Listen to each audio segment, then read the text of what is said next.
Bonjour à tous. Après qu'on a vu le principe de l'abstraction comme étant le premier principe du paradigme orienté objet, on a vu la notion de classe objet et l'opération d'instanciation, ainsi que la relation bien sûr de ce mécanisme avec le principe de l'abstraction et les notions de généralisation et de spécification. On va passer maintenant au deuxième principe du paradigme orienté objet, qui est l'encapsulation. Bon, comme j'ai dit avant, l'encapsulation est le deuxième principe du paradigme orienté objet, qui se présente bien sûr après le premier principe de l'abstraction. Donc pour comprendre le principe de l'encapsulation, il est primordial d'avoir déjà une vision claire sur le principe de l'abstraction. Si vous avez déjà euh, bien sûr vu la vidéo précédente, donc vous n'avez aucun problème pour comprendre le principe de l'abstraction. Et si vous avez toujours des lacunes concernant ce principe, je vous conseille de voir la vidéo précédente où on a vu ce principe en détail.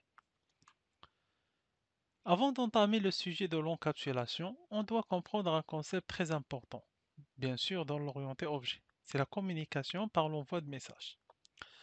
L'orienté objet indique que les objets d'un système doivent communiquer seulement par l'envoi de messages. Je m'explique. Dans un premier niveau, on a des classes qui sont utilisées pour présenter la structure des objets, en définissant les propriétés, c'est-à-dire les attributs et les méthodes. Après, l'opération de l'instanciation permet d'avoir des objets. Ces objets ont une partie comportement, c'est-à-dire les méthodes définies au niveau de leur classe, et un état, c'est-à-dire les attributs définis déjà au niveau des classes en ajoutant des valeurs à ces attributs. Après, on dit que les objets communiquent par l'envoi de messages. Tout simplement, l'envoi d'un message, c'est l'appel d'une méthode dans l'objet. Donc, un message est l'équivalent d'une méthode, je peux dire, dans un niveau conceptuel. Donc, si on a un message d'un objet 1 vers un objet 2, ça présente que l'objet 1 fait l'appel à une méthode avec le même nom de message, qui est bien sûr déjà défini au niveau de l'objet 2. Et quand on dit une méthode dans l'objet 2, c'est-à-dire une méthode définie au niveau de la classe qu'on a utilisée pour faire l'instanciation, bien sûr, de l'objet 2. Et la même chose pour l'objet 1, c'est-à-dire si on va faire un appel ou si on va envoyer un message de l'objet 2 vers l'objet 1, c'est-à-dire on va faire l'appel d'une méthode définie au niveau de l'objet 1. Donc, si on va imaginer un système d'information d'une manière conceptuelle, on peut dire que dans un premier moment, on a un ensemble de classes définies. Après, on fait l'instanciation de plusieurs objets, soit de la même classe ou à partir de différentes classes. Ça dépend bien sûr des cas, ça dépend des besoins et ça dépend de notre système d'information. Après, ces objets-là vont communiquer par l'envoi de messages, c'est-à-dire par l'appel des méthodes définies au niveau des différents objets.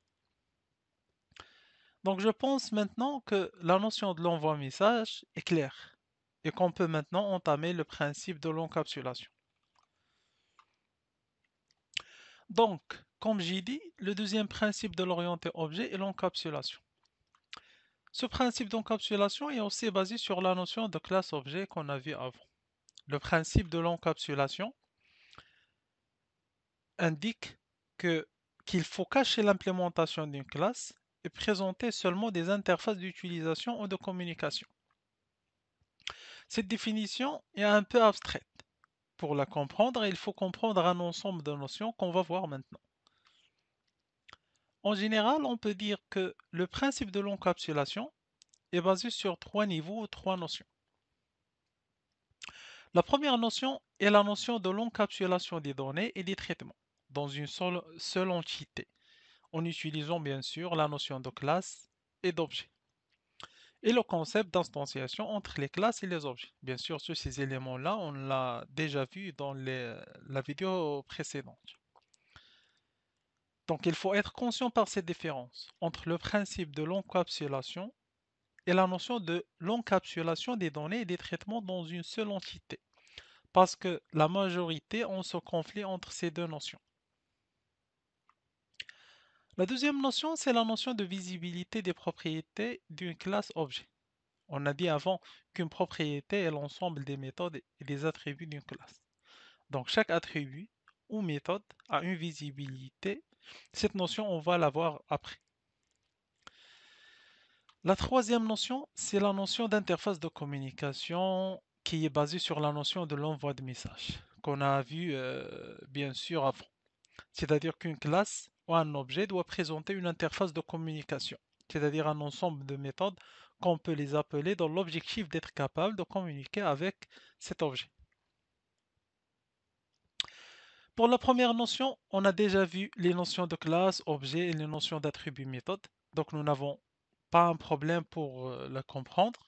Pour les deux notions de visibilité et d'interface de communication, on va les voir maintenant en détail. Commençons par la notion de visibilité. On a dit qu'une classe est construite par une partie donnée et une partie comportement, c'est-à-dire l'ensemble des propriétés d'une classe ou d'un objet. Donc la notion de visibilité est une notion qui s'ajoute à une propriété pour dire que cette propriété peut être visible dans quel niveau. Généralement, je peux dire qu'on a deux visibilités, une visibilité publique et une visibilité privée. Donc par exemple, on peut avoir ces visibilités pour la propriété de notre classe, ou pour les propriétés bien sûr de notre classe qu'on a définies, c'est-à-dire l'ensemble des attributs et l'ensemble des méthodes. Par exemple, imaginons qu'on a deux classes. La visibilité privée indique qu'une propriété est visible ou accessible seulement à l'intérieur de la classe. Par exemple, si on parle d'un attribut privé, seulement les méthodes de l'objet qui peuvent utiliser cette variable. Et si on parle sur une méthode privée, seulement les méthodes de l'objet peuvent faire l'appel à cette méthode, bien sûr. Même si on a un autre objet de la même classe, il ne peut pas utiliser les propriétés privées d'un autre objet créé avec la même classe. Et la visibilité publique indique qu'une propriété est accessible de l'extérieur et de l'intérieur de l'objet. Par exemple, si on parle d'un attribut, on peut changer sa valeur de l'intérieur de notre objet ou à partir de notre méthode d'un autre objet. C'est pourquoi on dit une visibilité publique. Et bien sûr, la même chose pour une méthode publique. On peut faire l'appel dans une méthode interne ou dans une méthode externe, c'est-à-dire dans une autre méthode d'un autre objet. Donc, pour bien comprendre la notion de visibilité, on va voir un exemple. Supposons qu'on a une classe personne avec un ensemble d'attributs, par exemple le nom, le prénom, la date de naissance, qui ont une visibilité privée. Et un ensemble de méthodes. Les deux premières méthodes ont une visibilité privée et la troisième méthode avec une visibilité publique. Après, on va instancier deux objets en utilisant cette classe, bien sûr. Le premier objet va avoir un ensemble d'attributs initialisés avec un ensemble de valeurs. On parle ici sur l'état de l'objet. Et bien sûr, l'ensemble de ces attributs privés, c'est-à-dire ils peuvent être utilisés seulement dans les méthodes de l'objet. Et on a aussi un ensemble de méthodes et seulement une seule méthode qui est publique. Et pour le deuxième objet, comme il est créé par l'utilisation de la même classe, donc il va avoir la même structure avec les mêmes visibilités. Donc, par exemple, pour l'objet Bob, les différentes propriétés privées de l'objet Alice n'existent pas parce que ils ont une visibilité privée, donc ils sont cachés. Donc, l'objet Bob ne voit que la méthode qui a une visibilité publique. Et pour l'objet Alice, c'est la même chose. Les propriétés privées sont invisibles et seulement la méthode publique qui est visible, c'est-à-dire qui peut être utilisée par l'objet Alice.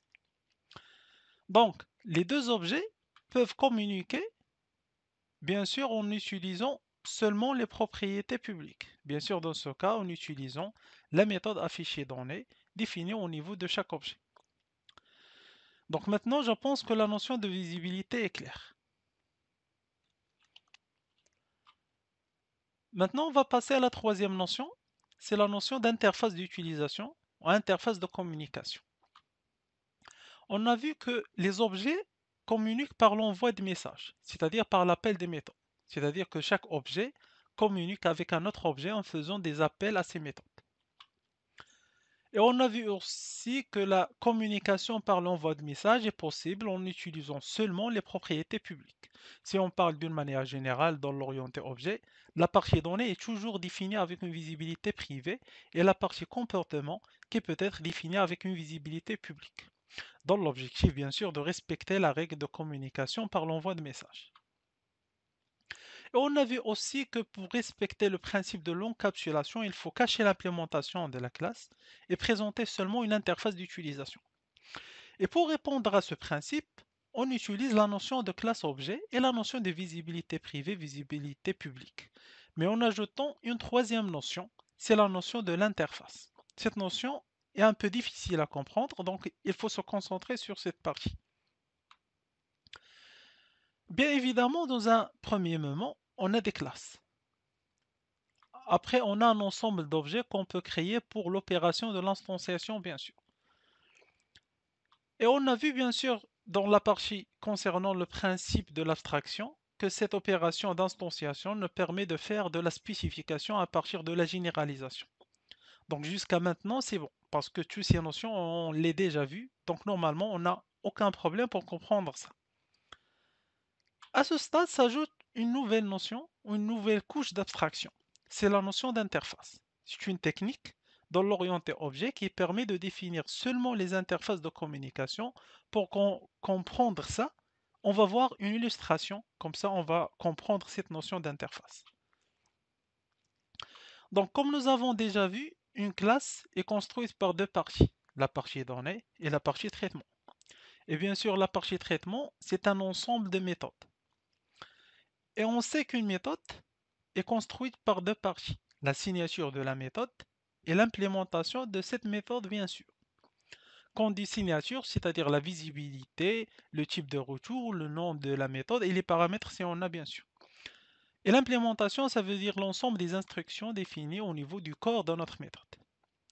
La technique d'exposition de l'interface de communication consiste à définir une interface. On va définir seulement les signatures des méthodes définies au niveau, bien sûr, au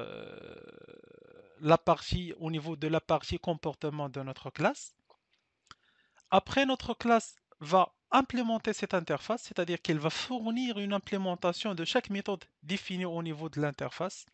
Et par défaut, toutes les méthodes définies au niveau des interfaces ont une visibilité publique. La chose qui est logique, parce qu'une interface sert à exposer un ensemble de méthodes comme une interface de communication avec d'autres objets. Donc c'est normal d'avoir toutes les méthodes avec une visibilité publique. Et par exemple, si on a une autre classe qui va implémenter notre interface, elle est obligée de définir l'implémentation de chaque méthode définie au niveau de l'interface. Après, pour exploiter ces techniques d'interface, il faut comprendre une notion très importante, c'est la notion de référence. Je m'explique. Donc, au moment de l'opération de l'instanciation, qu'on peut la traduire en un simple code, comme ça, on a le nom de la classe, après le nom de l'objet, et on fait un new plus le constructeur de la classe. Pour les gens qui ne savent pas c'est quoi un constructeur, c'est une méthode spéciale qui a le même nom de la classe et qui sert à construire des instances, c'est-à-dire créer des objets. Toutes ces notions, je peux dire techniques et pratiques, on va les voir dans les parties pratiques de chaque principe. La première partie de notre code s'appelle une référence. Et la deuxième partie, c'est l'objet réel défini au niveau de mémoire. Et on dit que la référence, il nous permet d'accéder à notre objet. Donc, on dit que la référence est de type personne et l'instance de l'objet aussi de type personne. À ce stade, l'orienté objet donne la possibilité d'avoir une référence de type interface, mais à condition que la classe de l'instance implémente l'interface utilisée pour définir la référence. Donc on a la possibilité de construire un objet par cette manière. C'est-à-dire on définit la référence dans notre objet de type interface. Et après, on a bien sûr l'instance, c'est de type classe, c'est-à-dire de type personne. En d'autres termes, de type d'une classe qui implémente l'interface utilisée au niveau du type de la référence. En utilisant cette technique de classe interface, les objets instanciés, ils ne voient que les méthodes définies au niveau des interfaces. Parce que de point de vue objet externe, l'objet est de type interface. Et par cette manière, on a respecté le principe de l'encapsulation qui indique qu'il faut cacher l'implémentation d'une classe et présenter seulement des interfaces de communication. Pour comprendre cette technique d'utilisation d'une interface, on va voir l'exemple précédent, on a vu la notion de visibilité. Si on va ajouter la notion d'interface, on va définir une interface hyperson, parce qu'on ajoute toujours un i pour définir que c'est une interface, c'est-à-dire hyperson, l'interface hyperson. Après, on va ajouter la signature de la méthode publique ou des méthodes publiques, ça dépend des cas. Bien sûr, dans cet exemple, on a seulement une méthode affichée donnée au niveau de l'interface e-person. Après, la classe personne doit implémenter l'interface e-person en présentant bien sûr une implémentation de la méthode affichée donnée. On n'a pas un problème, c'est on a d'autres méthodes, mais normalement, nous ici, on se concentre sur la notion de l'interface de communication. Et bien sûr, en appliquant la technique d'utilisation euh, de l'interface comme type de référence et la classe comme type d'objet, seulement les méthodes définies au niveau des interfaces sont visibles pour les autres objets. Si vous avez toujours des difficultés de comprendre cette technique, on va la voir d'une manière pratique dans les prochaines parties, bien sûr. Donc, après qu'on a vu le principe de l'encapsulation, la prochaine vidéo va être consacrée au principe de l'héritage. Si vous avez des questions, vous pouvez les laisser en commentaire. N'oubliez pas de s'abonner et de cliquer sur j'aime afin de recevoir les nouvelles vidéos qui seront bien sûr publiées sur cette chaîne. Et à la prochaine.